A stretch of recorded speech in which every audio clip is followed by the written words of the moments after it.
ಮೊಟ್ಟೆ ಎಸ್ದಿದ್ಯಾರು ಅಂತ ಕಂಡು ಹಿಡಿಬೇಕಾಗಿರೋದು ಯಾರು? ಮೊಟ್ಟೆಯನ್ನ ಕಾಂಗ್ರೆಸ್ನವರು ಎಸ್ತಿದ್ದಾರೆ ಅಂತ ಹೇಳ್ತಾರೆ. ಆದ್ರೆ ಇದ್ರ ಬಗ್ಗೆ ಯಾರು ಕಂಡು ಹಿಡಿಬೇಕು, ಆ ಬಗ್ಗೆ ಯಾರು ಐಡೆಂಟಿಫೈ ಮಾಡಬೇಕು ಅಂತ ಬೆಳಗಾವಿಯಲ್ಲಿ ಸಚಿವ ಜಮೀರ್ ಅಹಮದ್ ಖಾನ್ ರವರು ಪ್ರಶ್ನೆಯನ್ನ ಮಾಡಿದ್ದಾರೆ. ಪೊಲೀಸ್ನವರು ಐಡೆಂಟಿಫೈ ಮಾಡಿ ಹೇಳಬೇಕು ಮೊಟ್ಟೆ ಒಡೆದಿದ್ದು ಯಾರು ಅಂತ. ಸುಖ ಸುಮ್ಮನೆ ಸುಳ್ಳು ಸುದ್ದಿಗಳನ್ನ ಸೃಷ್ಟಿ ಮಾಡೋದಲ್ಲ ಅಂದಿದ್ದಾರೆ ಜಮೀರ್. ಡಿ.ಕೆ. ಶಿವಕುಮಾರ್ ಅವರು ನನ್ನನ್ನು ಕೊಲೆ ಮಾಡಕ್ಕೆ ಪ್ರಯತ್ನ ಪಟ್ಟಿದ್ದಾರೆ ಅಂತೇಳಿ ಆರೋಪ ಮಾಡ್ತಾರೆ. ಯಾರು ಮೊಟ್ಟೆ ಎಸಿದ್ದಾರೆ? ಕಾಂಗ್ರೆಸ್ ಅವರು ಹೆಂಗೆ ಹೇಳ್ತೀರಾ ನೀವು? ಕಾಂಗ್ರೆಸ್ ಅವರು ಹೆಂಗೆ ಐಡೆಂಟಿಫೈ ಮಾಡ್ತೀರಾ? ಈಗ ಅದಕ್ಕೆ ಐಡೆಂಟಿಫೈ ಮಾಡೋರು ಪೊಲೀಸರು ಐಡೆಂಟಿಫೈ ಮಾಡಬೇಕು, ಪೊಲೀಸರು ಐಡೆಂಟಿಫೈ ಮಾಡಿ ಹೇಳಬೇಕು ಈ ಕಾಂಗ್ರೆಸ್ ಅವ್ರು ಮೊಟ್ಟೆ ಹೊಡೆದವ್ರು ಅಂತ. ಮುನಿರತ್ನ ಅವರು ಏನಾರು ಹೇಳಲಿ, ಸಾಕ್ಷಿ ಬೇಕಿಲ್ಲ ಅದಕ್ಕೆ. ಡಿ.ಕೆ. ಶಿವಕುಮಾರ್ ಅವರು ನನ್ನನ್ನು ಕೊಲೆ ಬಿಬಿಎಂಪಿ ಗುತ್ತಿಗೆದಾರನಿಗೆ ಬೆದರಿಕೆ ಮತ್ತು ಹಣ ವಸೂಲಿ ಆರೋಪ. ಬಿಬಿಎಂಪಿ ಗುತ್ತಿಗೆದಾರನಿಗೆ ಬೆದರಿಕೆ ಹಾಕಿ ಹಣವನ್ನು ವಸೂಲಿ ಮಾಡೋಕೆ ಮುಂದಾದಂತಹ ಪ್ರಕರಣಕ್ಕೆ ಸಂಬಂಧಪಟ್ಟಂತೆ ಬಿಜೆಪಿ ಶಾಸಕ ಮುನಿರತ್ನ ಅವರಿಗೆ ಮತ್ತೊಮ್ಮೆ ಸಂಕಷ್ಟ ಶುರುವಾಗಿದೆ. ಮುನಿರತ್ನ ವಿರುದ್ಧ ಪ್ರಾಸಿಕ್ಯೂಷನ್ಗೆ ಅನುಮತಿಯನ್ನ ಕೋರಿ ಮನವಿ. ವಿಧಾನಸಭೆ ಸ್ಪೀಕರ್ ಯುಟಿ ಖಾದರ್ ಅವರಿಗೆ ಎಸ್ಐಟಿ ತಂಡ ಮನವಿಯನ್ನ ಮಾಡಿಕೊಂಡಿದೆ. ಬಿಬಿಎಂಪಿ ಗುತ್ತಿಗೆದಾರ ಚೆಲುವರಾಜು ಬಳಿ 30 ಲಕ್ಷ ರೂಪಾಯಿಗೆ ಡಿಮಾಂಡ್ ಮಾಡಿದ್ರು. ಕಸ ವಿಲೇವಾರಿ ಗುತ್ತಿಗೆ ನೀಡಲು 30 ಲಕ್ಷ ನೀಡುವಂತೆ ಬೇಡಿಕೆಯನ್ನ ಇಡಲಾಗಿತ್ತು ಅನ್ನೋ ಆರೋಪ ಇತ್ತು.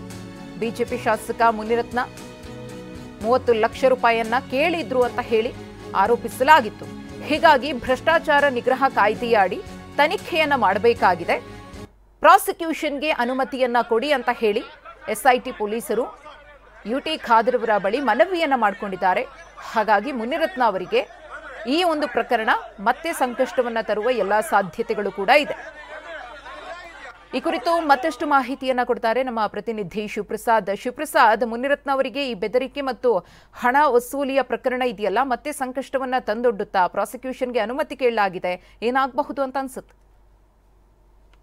ಶ್ರೀ ಬೆಂಗಳೂರಿನಲ್ಲಿ ಗಾರ್ಬೇಜ್ ಮಾಫಿಯಾ ಅನ್ನೋದು ಬೃಹತ್ ಕರ್ಮಕಾಂಡ ಆಗಿರ್ತಕ್ಕಂಥದ್ದು. ಬಿಬಿಎಂಪಿ ಗುತ್ತಿಗೆದಾರನಿಗೆ ಬೆದರಿಕೆ ಹಾಕಿ ಹಣವನ್ನ ವಸೂಲಿ ಮಾಡಿರುವಂತಹ ಪ್ರಕರಣಕ್ಕೆ ಸಂಬಂಧಪಟ್ಟಂತೆ ಬಿಜೆಪಿ ಶಾಸಕ ಮುನಿರತ್ನ ವಿರುದ್ಧ ಪ್ರಾಸಿಕ್ಯೂಷನ್ಗೆ ಅನುಮತಿಯನ್ನ ಕೋರಿ ಪೊಲೀಸರು ಮನವಿಯನ್ನು ಸಲ್ಲಿಸಿರ್ತಕ್ಕಂಥದ್ದು. ಪ್ರಾಸಿಕ್ಯೂಷನ್ಗೆ ಅನುಮತಿಯನ್ನ ವಿಧಾನಸಭೆ ಸ್ಪೀಕರ್ ಎಸ್ಐಟಿ ತಂಡ ಮನವಿ ಮಾಡಿರ್ತಕ್ಕಂಥದ್ದು. ಬಿಬಿಎಂಪಿ ಗುತ್ತಿಗೆದಾರ ಚೆಲುವರಾಜುಗೆ ಕಸ ವಿಲೇವಾರಿಗೆ ಗುತ್ತಿಗೆಯನ್ನು ನೀಡಲು 30 ಲಕ್ಷ ಹಣವನ್ನು ನೀಡುವಂತೆ ಶಾಸಕ ಮುನಿರತ್ನ ಬೇಡಿಕೆಯನ್ನ ಇಟ್ಟಿದ್ರು ಎಂಬ ಗಂಭೀರ ಆರೋಪ ಇದೆ. ಈ ಆರೋಪದ ಹಿನ್ನೆಲೆಯಲ್ಲಿ ಶಾಸಕರ ವಿರುದ್ಧ ಭ್ರಷ್ಟಾಚಾರ ನಿಗ್ರಹ ಕಾಯ್ದೆಯಡಿ ಕೂಡ ತನಿಖೆಯನ್ನು ನಡೆಸಬೇಕಾಗಿದೆ. ಹೀಗಾಗಿ ಸ್ಪೀಕರ್ ಯುಟಿ ಖಾದರ್ ಅವರಿಗೆ ಅನುಮತಿಯನ್ನು ಕೋರಿದ್ದಾರೆ. ಈ ಮನವಿಗೆ ಸ್ಪಂದಿಸಿ ಸ್ಪೀಕರ್ ಅನುಮತಿ ನೀಡಿದರೆ ಮುನಿರತ್ನ ವಿರುದ್ಧ ಭ್ರಷ್ಟಾಚಾರ ನಿಗ್ರಹ ಕಾಯ್ದೆಯಡಿ ಇದನ್ನ ಪ್ರಯೋಗಿಸಲಾಗುತ್ತೆ.